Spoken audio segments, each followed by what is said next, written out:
Regeneration. So I'll give you a little bit of a background. The first thing is I would be an absolute fraud if I told you I really am a rapper, because I'm not a rapper. And I don't know a huge amount about rap culture, or certainly I didn't until we started doing the research for this project about 4 or 5 years ago. So this is a project now that has, you know, it's taken wings. We started back in, it was actually 2014. I can't keep losing track of time, I'm getting old. Is it really 2020? It is. So in 2014 we started doing the project, and I did it with Professor Cathal O'Connell's. I'm sure the people who are on the research program looking at regeneration probably know Cathal's work. He's written some really important books like State Housing and Ideology, which took a historical look at the development of housing systems, so on and so forth. And Siobhan O'Sullivan as well, who was based in the Department of Applied Social Sciences in UCC. Siobhan is a real polymath, is really good at quantitative sociology. And myself, and my work has principally been around the whole area of qualitative sociology, qualitative research methods, I should say. So we took on a project, and it was sponsored by the Department of Children and Youth Affairs, to have a look at young people's experiences of regeneration, particularly in the context of a neighbourhood called Knocknaheeny, which some of you will know. It's kind of famous, or perhaps maybe infamous, because it has something like a bit of a bad reputation or something like that. Probably in parallel to some of the most disadvantaged and deprived neighbourhoods in Limerick, particularly the 4 that have been undergoing the kind of hellish regeneration programme over the last 13 years, or however long that's been going on in Limerick. So I'll tell you a little bit about Knocknaheeny and how we really kind of thought, well, are we really going to go in there and do more focus groups and interviewing people? And at this stage, not their newest anyway, which was not a bad thing, because it meant we had a good level of trust with community development workers, youth workers, people who were employed up there, but also people who lived there. We've done lots of different kind of pieces of research up there. So we really decided that we wanted to do something a little bit innovative. So I'll just give you a little bit of a profile of Knocknaheeny. People in Cork call it Knocka, so I might accidentally call it Knocka. It's not a disrespectful term, it's what people from Knocknaheeny call it. So Knocknaheeny is the largest social housing estate in Cork City, located 3 miles northwest of the city centre. In some ways it would kind of remind you of St Mary's Park, like the Island Field, because it's in a place of extraordinary beauty. It's up on a hill. There's a hill there called Harborview Road. You can look all the way out into the sea, into Cork Harbour. It's particularly beautiful. But perhaps it's more like my Ross because of the demographic profile of the neighbourhood there. It's incredibly young. The average age profile there is very, very young. So we've a very young kind of population of adults who tend to be parents, a lot of single parent-headed households, so on and so forth. So 60% of the households rent from the local authority. A high proportion of children and young people, about 41.6% of the population under 25 years of age. And the area is characterised by things that I don't think will surprise you. Just like in other neighbourhoods, it's followed a similar pattern of residualisation. It becomes the most disadvantaged estate, and the people who live there, this compounding effect where the most disadvantaged, the most vulnerable people ending up living there. And that, I think, Malpass and Nuri, when they wrote about that concept of residualisation, it's a very, very useful way, I think, of understanding how through time you end up with neighbourhoods that have very high levels of the most disadvantaged and vulnerable people all sharing the same space. So the area is characterised by low-income households, long-term unemployment, and welfare as a primary source of household income for most of the households. High levels of lone parenthood, low levels of educational attainment compared to the cities, and low rates of tenant purchase. I think the fact that it has such a young population, and the fact that it has such poor levels of educational attainment is really young. At the time that we were doing the research, the average, across all the age groups for Cork City, for people who held a primary degree, was roughly around 40%. I mean, that's including people who are in their 60s, 70s, and so on and so forth. In Knocknaheeny, it was about 3%. 3%, and yet they had so many young adults that were living there. Certainly one kind of correlation there that stood out to us anyway. I think what's different about Knocknaheeny from, I would say in particular when you look at an area like Myross, the build quality houses was actually extremely poor. I know in Myross the buildings there were actually quite substantial. They were really, really well built. And so it kind of beggars belief why the estate was knocked down, especially when you think of all the homes that were knocked down across all the 4 estates. Probably roughly equates to about the number of homeless families that are in the Midwest region at the minute. It's kind of beggars belief. But anyway, the estate was built in the 70s, and there's evidence of deterioration of build quality and urban design. To be honest, it was kind of precast concrete blocks that were put together. People that lived there always struggled with dampness and mould. And these are homes that were only built in the 60s. They were pretty shoddily built. So subject to a major Cork City Council regeneration programme, originally scheduled to be from 2012 to 2022, but it looks like that's going to go on until about 2030. And in many ways it kind of reflects Luc Quant's thesis of advanced marginality as a bounded and segregated space emblematic of a post-Fordist city as a result of uneven development and a capitalist economics of a recoiling welfare state. But in this presentation, I mean, there's 100 ways I could tell you about our research, but I think what might be most interesting if I was to tell you about the RAP methodology, but I'm just going to kind of give you some kind of context to that, because we did also do some rather traditional approaches as well. Actually, I'm jumping ahead there now, because I just wanted to tell you about how Cork City went around the implementation of the regeneration plan, which certainly I think was much more sensible. Of course, this came after the Limerick Regen, and I think they learned from a lot of the mistakes, but we also need to question, what actually was the motivation for the regeneration programme in Limerick compared to the one in Cork. And undoubtedly in Cork it was about the poor build quality. I mean, the homes were just beyond really renovating, so they decided that they were going to knock and rebuild for that reason. A lot of the reasons for Limerick regeneration are complex, and I'd love to talk to you guys about that maybe another time. So it was actually done on a 5-phase basis. So the idea was Zone 1 was the first area to be demolished. So the first thing they did, the people who lived in Zone 1, they were to be rehoused elsewhere in the city, in good, city council tenancies. Some of them went to live with local authorities, but they were going to be a similar enough tenancy to the one that they had enjoyed with Cork City Council. The idea then was to rebuild the Zone 1 with new quality housing, to move the people from Zone 2 into Zone 1, and then demolish Zone 2, so on and so forth. So it seemed quite kind of a reasonable approach. Where of course when I did my PhD thesis looking at Limerick Regen, and the ad hoc approach there, I remember visiting people at the time, and you might have 6 houses, that were in a terrace. Number 1 is still standing, number 2 is not, number 3 is still standing, number 4 is not. And then life became impossible for the community to maintain itself. But again, I would suggest to you that the motivations for Regen in Limerick were of different nature.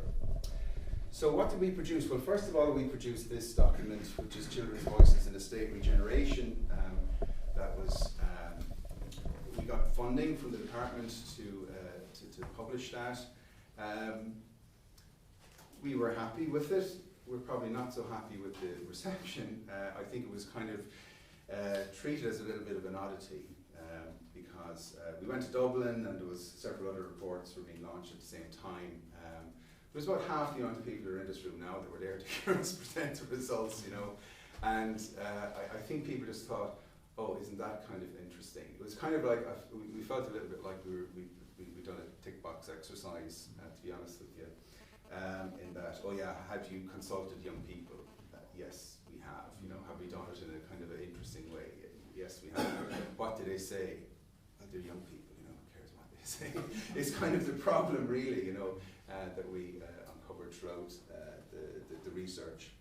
So we produced 2 other articles. I told Martin I'd share them with him, so he can share them with anyone here. If you email me, I'll gladly give you a copy of our stuff.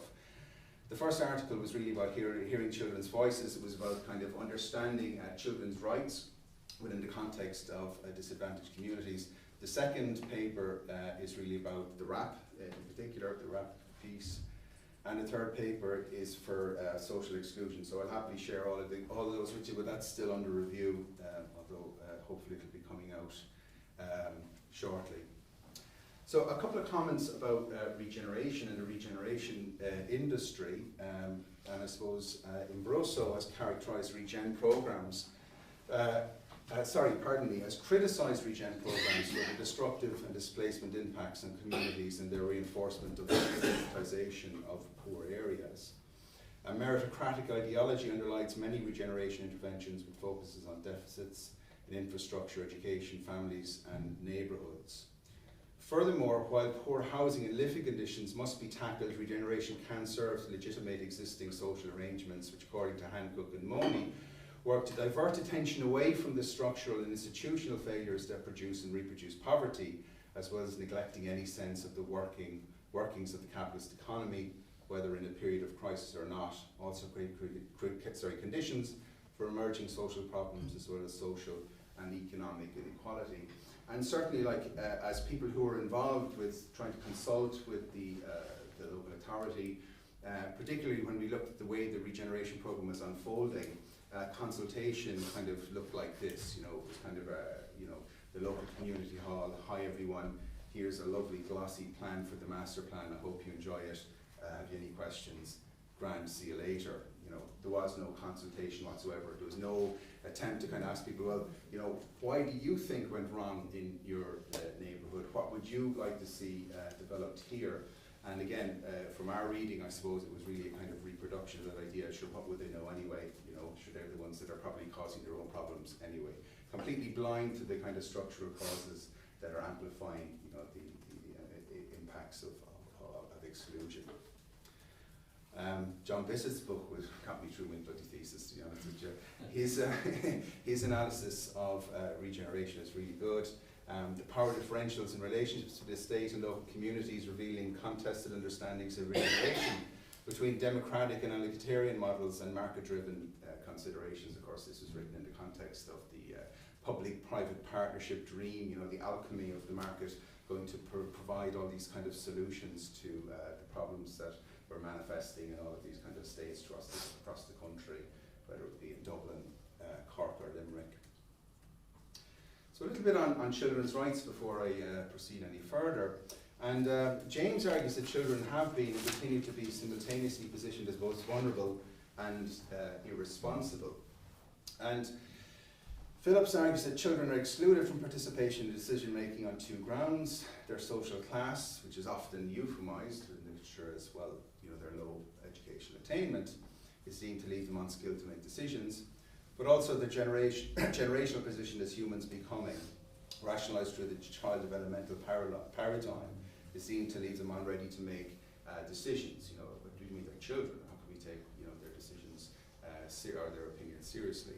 So instead, we're going to allow adults to voice the concerns of the community, but the truth of it is, even the voice of adults are rarely heard anyway. And I suppose since 2009 in particular, since the UN CRC began to articulate how children's voices should be heard. Is my head blocking the screen? See over my head? Okay, good. But I saw you were looking through me there, I thought. Okay. So the UN Committee on the Rights of the Child has asserted that the rights of children to be heard and taken seriously constitutes one of the fundamental values of the Convention. And of course we have seen, legislatively and policy-wise, children's rights have been improving throughout the world, and why wouldn't we do it in this context too, I suppose is one of the arguments we might make. So a little bit about rap music and why we thought rap music would work. Well, we principally thought rap music would work because the people in Knocknaheeny love rap music. And there was a lot of really good projects that were going on there, and particularly one which was run by a guy called Gary McCarthy, whose name is GMC. It works really perfectly, right? And so we knew Gary because, you know, we'd been doing focus groups in his space. And he's not just a kind of music producer, really, really skilled youth worker. I really saw that because I spent, you know, 4 days in their company, 3 days in the studio, recording stuff, writing lyrics, and all this kind of stuff. And Gary saw that dealing with people, you know, people who sometimes become disinterested or start, you know, mashing microphones into the wall or something. He just missed that problem. You know, it's just kind of really, really skilled person. And actually, that's something I might say at this point. I know a lot of researchers, when they're researching in communities, would say, well, you know, we've got to get to the people whose information or, you know, we're interested in, whose opinions we're interested in. We don't want those kind of ideas polluted or guided by the community worker who's there. I don't necessarily agree that is 100% true. I can understand why people would say that, but actually we did the exact opposite in this, in that we completely embraced the gatekeepers and said, look, what we're going to do here is something that can be quite arduous, perhaps. You know, it's a creative process. It's going to be challenging at times, and we would encourage them to be involved with this project of creating these raps. So a little bit about rap, you know, and I said, like, a lot of this research I only did later when we began to decide that we're going to use rap music as a method to allow people to say what they feel.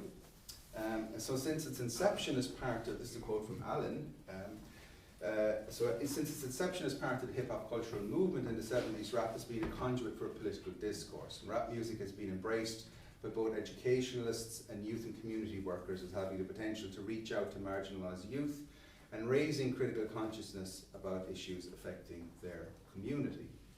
Drawing on Ferrer's critical pedagogy, some scholars have labelled this approach as critical hip-hop pedagogy, or as a transformative pedagogy. Now, I'm not so sure about that. I don't think that anything that we did was really emancipatory long term, but certainly it was one hell of a great time. It was really good fun to do it, and certainly as well at the end of the research project, we gave there was an opportunity for the children to perform their rap at the launch of the report in Terence McSweeney's school in Knocknaheeny. And it was pretty funny to see how the officials from Cork City Council and the Department of Children and Youth Affairs kind of reacted to this incredibly strong critique of what had been going on. But it was also maybe perhaps a bit dispiriting because it was quite easily, I suppose, dismissed as being something like, oh, well, it's just kind of play, isn't it? You know, it's just kind of music and rap, you know. Maybe they feel that with their kids, you know. So in some sense, even by sharing the results, it probably reaffirmed, you know, our analysis of how young people and people come from disadvantaged communities like Knocknaheeny, how they feel. Also within youth work, and you guys are studying youth, you know, there's a whole growing kind of movement of what's called edutainment, you know, of doing projects like art and sculpture and music. And I know, having looked at some of the research on it, some very skilled people. Of course, this doesn't just extend to disadvantaged communities. Even in like the incredible Finnish education system, this is now something that's a core part of their kind of, you know, senior cycle curriculum. For people who are involved with the with arts type projects, you know, would engage in this kind of way. Okay, so I better accelerate a bit now because I want to pick two raps for you and a little bit on the methodology first. So we looked at 78 children in total. Some of them were aged as young as 4, believe it or not, and the oldest was 19. The 4-year-olds we met in Bernardo's in an after-school club, and that was pretty cool. And Lundy and Envoy, they proposed that children's participation in research should adhere to the following principles, and this is something we took on very seriously when we were deciding on the projects we were doing. Be voluntary and safe, be creative and child-centred, ensure their views were carefully listened to and acted upon, and that feedback is given and that the children are engaged in the research outcomes. So that's something that we took as a kind of some of our core principles in terms of what we were doing. And I should say, my colleague Siobhan came up with this idea of creating this thing that the young people, the children called it the pizza. Some of the younger people used to call it the wheel. We ended up just calling it the wheel. And what it was basically this shape, but on massive A4 sheets. So we've drawn them out like this. And when we would meet people, we'd have music playing in the background, kind of like a World Cafe vibe. Plant this in the middle of the room and ask them just to address some key questions. So the key questions we were interested in is, what do I like about my area, what's good, what I don't like about my area, what's bad, what I'd like to change about my area, and how should I have a say. And when we were with the younger kids, we kind of changed some of the language. Sometimes we'd say, imagine if you had a magic wand, that's the way we put it, and you could wave your magic wand and you could bring something into the community. What would that be? And of course, things didn't go to plan because 4-year-olds aren't very good at writing. But actually, that was perfect because how do you spell this word? And can I draw it? Oh yeah, of course you can draw it. So it kind of evolved. So we ended up creating like this incredible collection of drawings.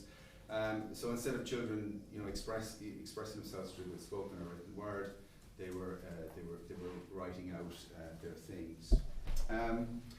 We also did something called photo voice, which perhaps was the least participatory one, but we gave some of the transition year students in terms of Knocknaheeny School some disposable cameras. We said, look, we'd just like you to go out and take pictures of anything that you like, but something that communicates the experience of living here in Knocknaheeny. And then we got the cameras back, we got them all back, except for one, which is great.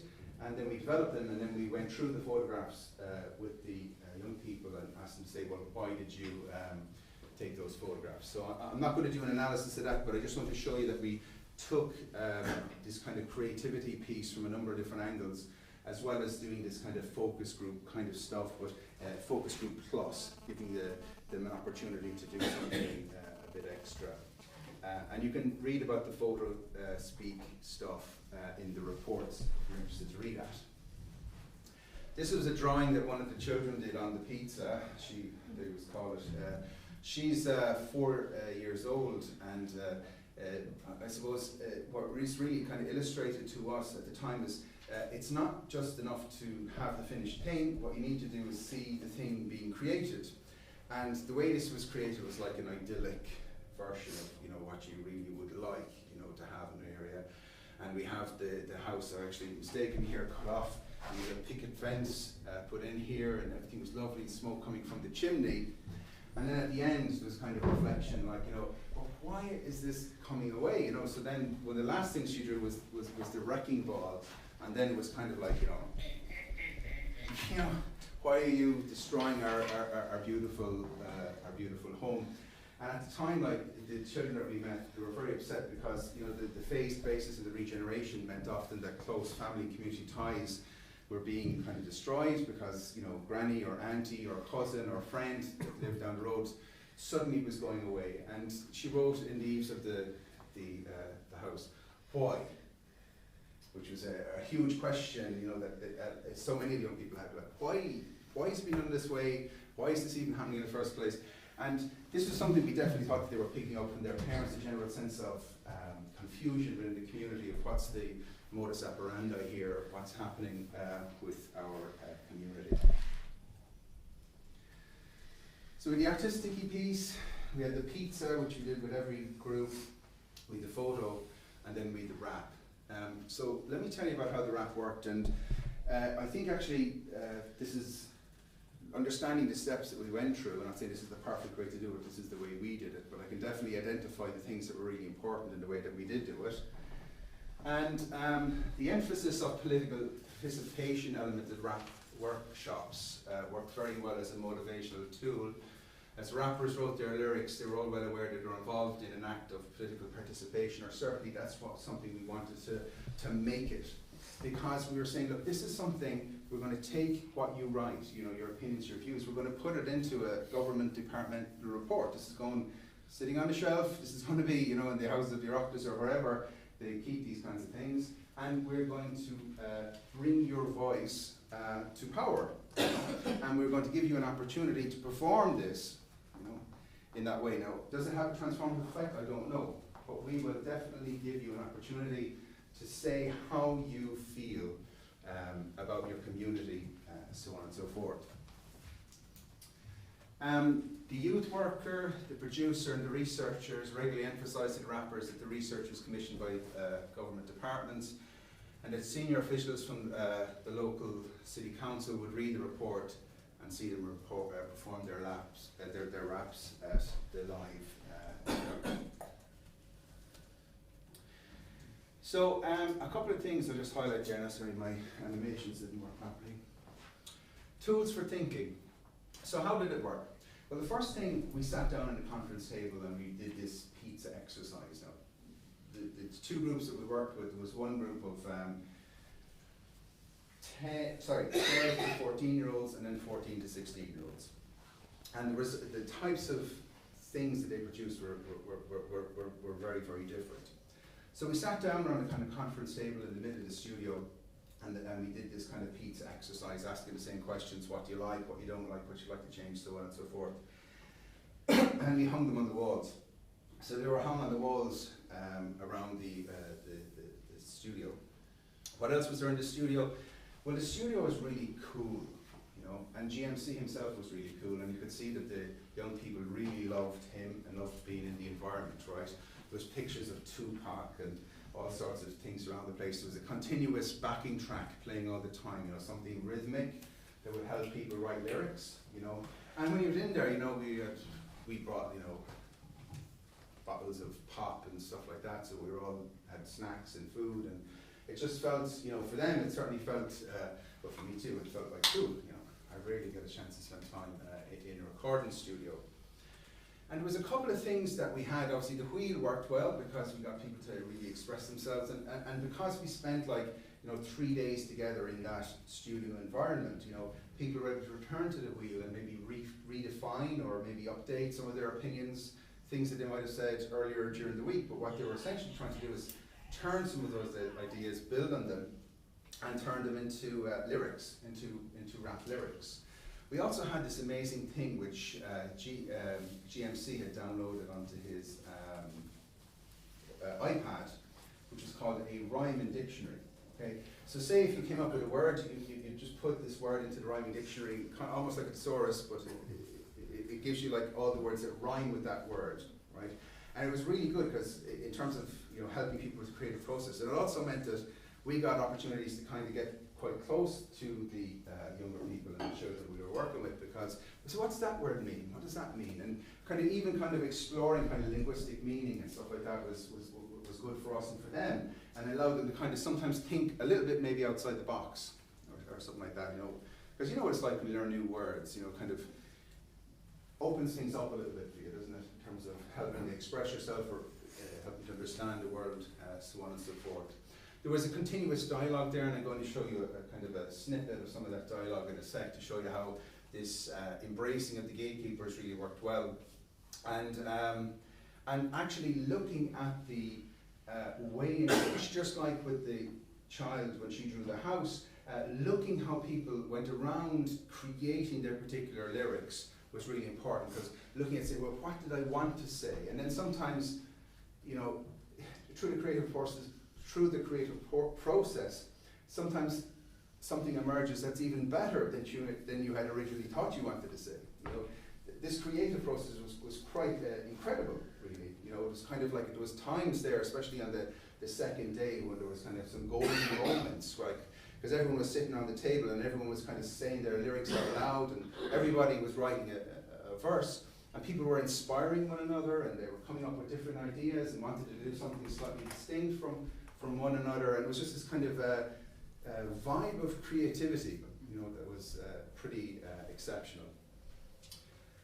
Temporarily, the participants felt very safe and secure there. GMC had many musical instruments and recording equipment of high quality for the rappers to use, including drum machines, keyboard, PA system, iPad with music production apps, and plenty of room in which to work. And it was an exciting activity, and it was a special task, and I think people felt it was a great opportunity to do this. And the other thing was the fact that the recording stage was condensed down into 3 days. So in terms of us being in a studio, writing the lyrics, getting it recorded, then getting it mixed, getting it produced, and spending that time together, actually the 3 days worked really well. It doesn't sound like a lot of time, but it really focused our attention. You know, maybe a fourth day might have added to it, but the 3 days were really good because we just had to produce this stuff because we had, you know, the time was ticking. Okay, so I'll give you an idea just of how this kind of dynamic worked.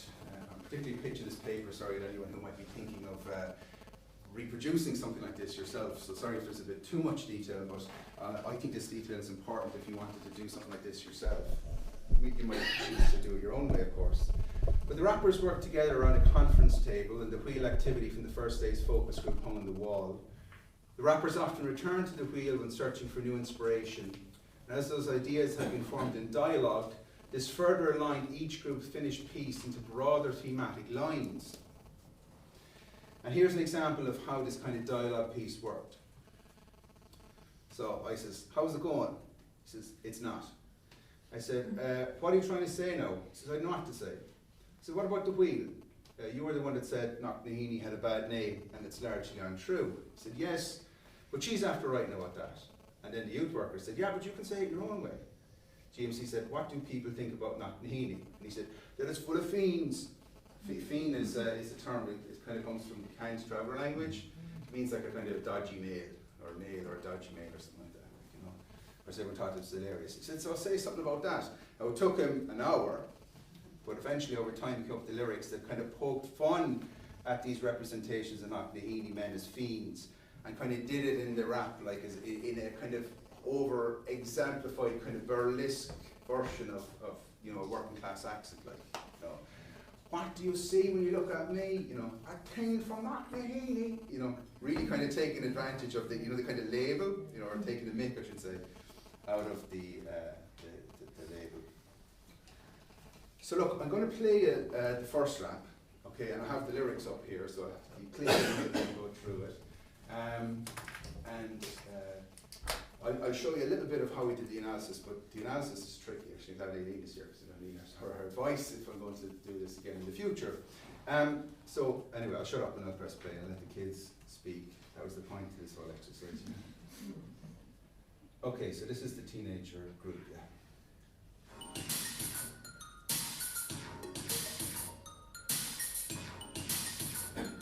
The creation of this regeneration is making a new Knocknaheeny. We're patiently waiting for the restoration of a community.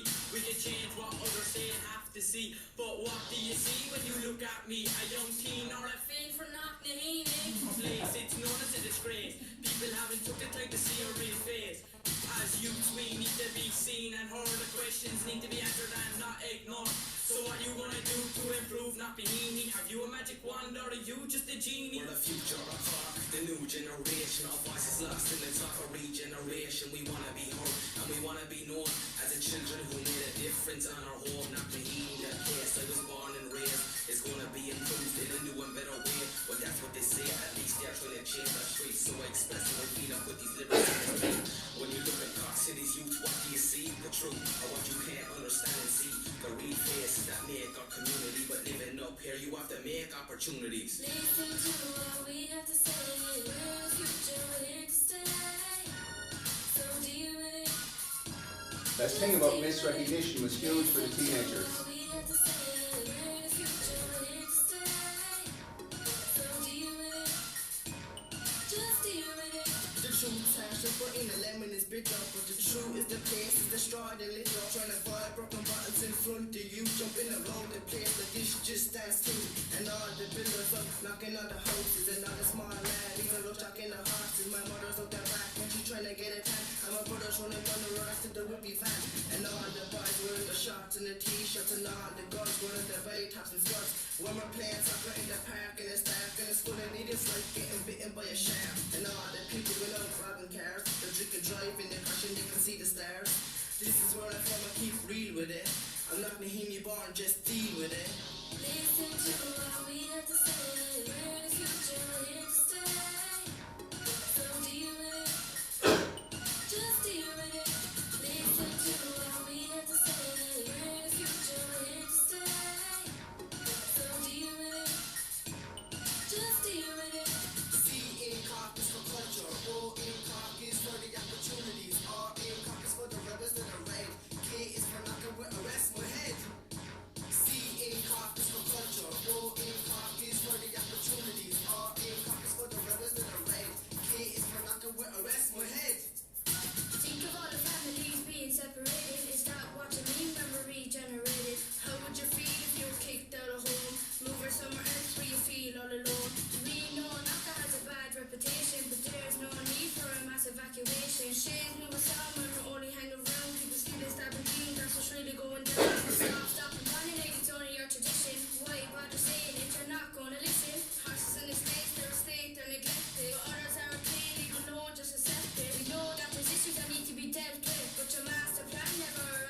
doesn't really need analysis, is it? Because it does, you know, it's its own thing. And like to make Knock a better place, you know, that is just, you know, brilliantly, you know, I mean, talk about a critique of power, like, you know, that's what it's saying, like, you know, it's really saying, you know, oh yeah, you're telling us what it is that we want, you know, and you can see they're very capable of saying what it is that they want for themselves.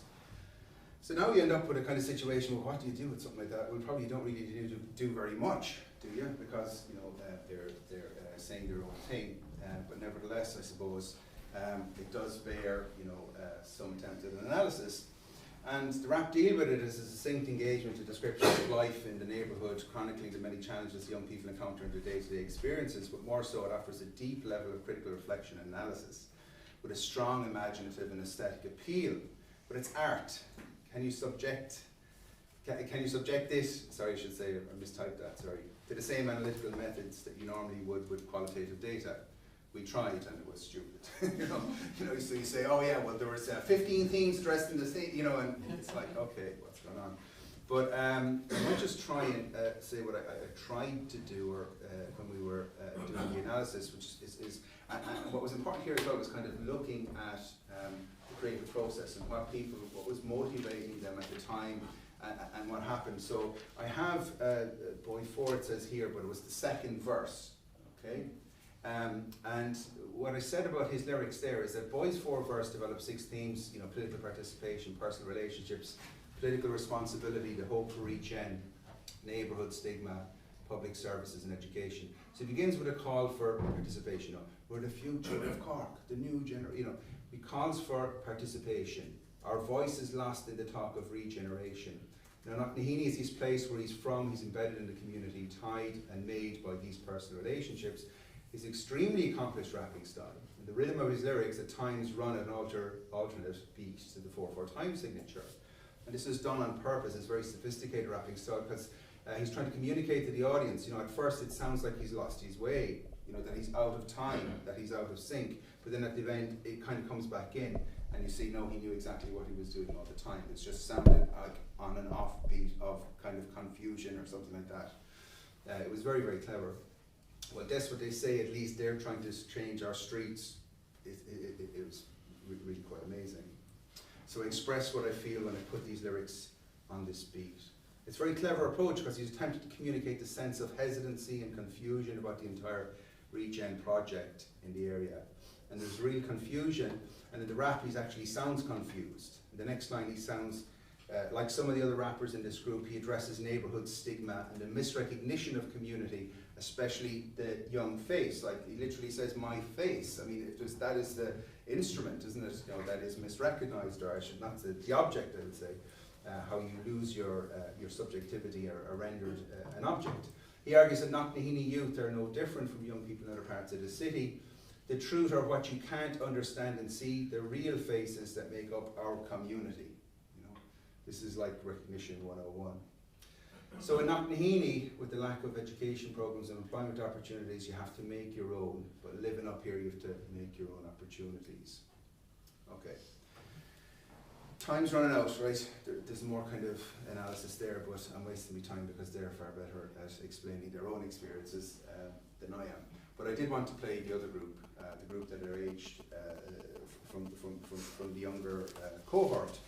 And what's really interesting about them is that they don't quite have the same capacity, I suppose, because they're younger teenagers, or some of them are young kids, to understand maybe some of the kind of structural elements that are going on.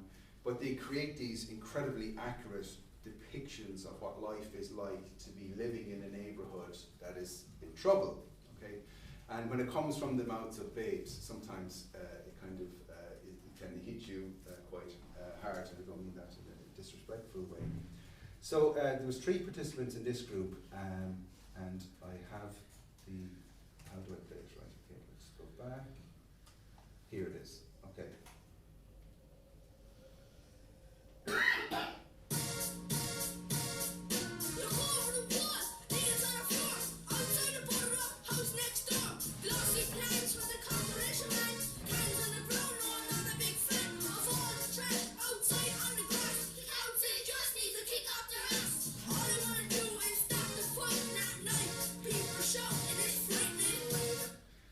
Stop that there. he wrote that word, like, we all just kind of, you know. And I remember I looked over at, you know, at GMC, and he looked back at me, kind of went, oh shit, you know. But sometimes, you know, you think, oh yeah, we're doing this kind of cool thing, and you kind of forget, you know. We just said that at night, it's frightening, you know. And the funny thing about that boy, like, you know, he was kind of one of the guys who, you know, had this really kind of tough demeanor, you know, and you know, but was a beautiful boy and really great time with him, you know. But when you first met him, he had this kind of defensive piece there, you know, as often people do when they're disrecognised or they come from a certain community, and they certainly were looking at us, who were these guys, you know, nerds from university, and what are they doing amongst us, like. But they loved GMC, and he was able to work them. But when he just said that line, we all just stopped. Sorry, I'm ruining the rap, but just in case it missed you, you know, in case you missed it, it's frightening.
Stop it there because it just repeats, there's no more verses, but there was a kind of a comment towards structural factors, and you never see junkies living by fat cats, you know, so we were kind of amazed that he said that, you know.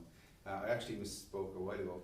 Those guys were 10, 11 and 12, sorry, the three rappers that were in that piece. I perhaps need to kind of finish up and give an opportunity for questions, and that might be more valuable than me reading the conclusion from the report. So I will leave it there, but perhaps I might just tell you that, you know, having done these focus groups with the 78 people, there was nothing like of a kind of outlier piece that came up in the raps. You know, they totally represented, but obviously in a much more succinct and artistic and beautiful way, a lot of the opinions that other young people, that many of the other young people in Knocknaheeny had expressed about their experience of regeneration, so on and so forth, but just in a way that we think is really amazing. So, anyway, thank you. Thank you, Lorcan.